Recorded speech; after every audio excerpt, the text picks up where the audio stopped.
Restless league syndrome, بے چین ٹانگوں کی بیماری، یہ وہ بیماری ہے جو کہ مس انڈرسٹوڈ ہے۔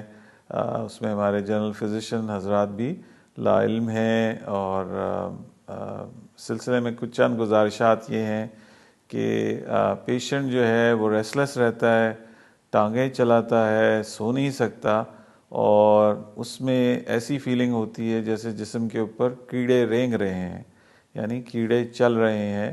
اور یہ ریسٹلیس لیگ سنڈروم ہے، یہ ویریکوز وینز کی ایک قسم ہے۔ یہ کمپلیٹلی قابل علاج ہے، کسی قسم کی دماغ کو معاف کرنے والی دوائیاں لینے کی ضرورت نہیں ہے، آپ کو بس تشخیص کی ضرورت ہے۔ اگر یہ تشخیص ہو جاتا ہے تو یہ مکمل قابل علاج ہے۔ انگریزی میں اس کو ہم چارلی ہارس بھی کہتے ہیں کہ آپ سوتے سوتے کھڑے ہو جاتے ہیں کہ پیر جو ہے مڑ رہا ہے یا